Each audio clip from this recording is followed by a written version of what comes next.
I love the passion for the game that the UK fans have and the folks in London have. The reaction time from fans, they're on it. They don't need anything described to them. They get the game. They totally understand it. They totally get it. They're not cheering when they shouldn't, and they're not, cheering longer when the play is over.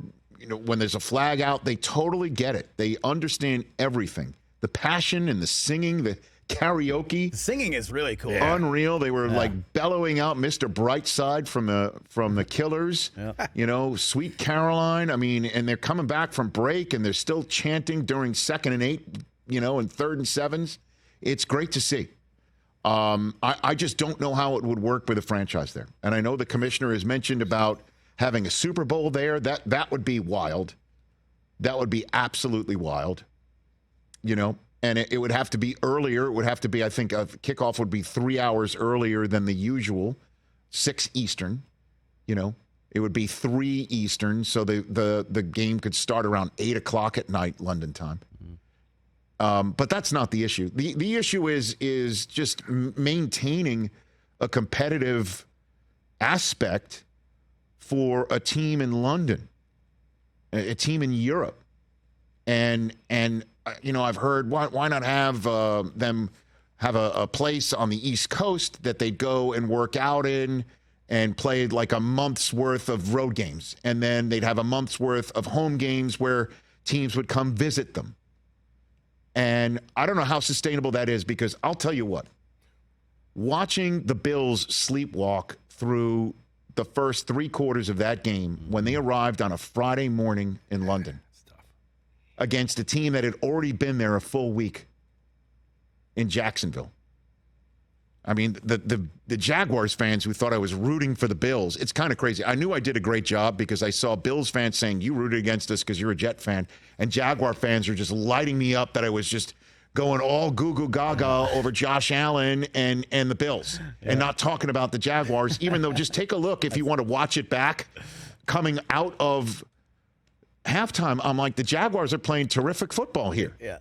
Oh, I saw the comment. Whatever, but be that as it may. But you got the Joe Buck treatment. Now, Joe, now I know how you feel. Although people weren't like accusing me of rooting against the Cowboys last night, thinking that I was, that Joe was me. Like that happened a couple times for Joe and being accused of bias on a game he's not calling. But, again, seeing this competitive advantage that the Jaguars had, this is no disrespect to them. They played a better game. They had a better team. They had a better day. But a team that's already been there a week against a team that had just arrived. And the Titans just arrived. The Ravens were there all week. The Ravens, the last time they went to London, showed up on a Friday morning. They did their business all week long. They flew out on a Thursday. They arrived on a Friday. And then they got waxed by Jacksonville, 44-7. To this day, the worst loss of John Harbaugh's 16 years as coach there. So they decided to do the exact opposite. It's kind of funny. When we sat down with John Harbaugh and talked to him prior to the game, we're like, what was your philosophy? Is there science and anything that, you deal? He goes, science. We got our asses kicked the last time showing up late. We just decided. So I'm like, the full Costanza. Just do the opposite. They did the opposite. They showed up on a Monday night. And they were there all week. And you know what they looked like? Completely rested all over the Titans. So I don't know how a team can come and play a game in London against a team that lives there. What a competitive disadvantage that is. It's period. Certainly if you're going to come from the middle of the United States or the West Coast, I don't see it. And then just growing the game too, which I know is crucial, and I'm thrilled to be a tip of that spear. I understand that I'm probably speaking in a way that some folks in 345 Park Avenue are not terribly pleased with, but they know me, I know them, and I never sit here thinking, oh gosh, I hope I'm not upsetting, my boss. But I didn't see Dallas versus San Francisco until the next morning when I watched it, in highlight form, and then watched some of it back. He didn't miss much. I know what you're saying, TJ, is having fun, but I'm talking about the most important big games are played starting kickoff 1 in the morning. Yeah. 1 in the morning. How are you going to do? It's just, and it's a credit to these diehards in London and in Germany that they're up on it, staying up all night. Yeah. I watched the end of the Jets-Eagles, which, by the way, turned out to be, according to Jimmy Train, I saw coming before on the air, the largest audience for a game this year. 26 million. Really? Yeah, on Fox, late window. Yeah. Late window. And Eagles-Jets. I mean, that's the Amtrak corridor between two incredibly passionate fan bases. That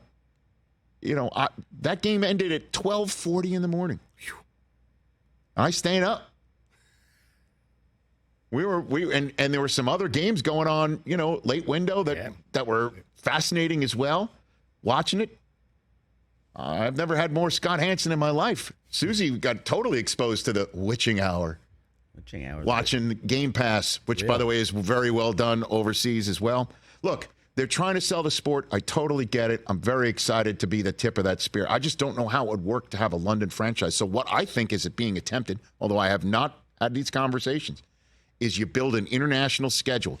Have half a season in London where they get to see maybe the Jaguars twice. Anybody else that wants to come over and do that twice, great. If not, you get to see a whole host of players. The folks at Tottenham on Sunday watched Lamar Jackson do Lamar Jackson things. They watched Derrick Henry on a direct snap do Derrick Henry things. That was cool. First time the Ravens gave up a rushing touchdown all year. King Henry went to the left. He scored there. They saw some really talented players do their thing.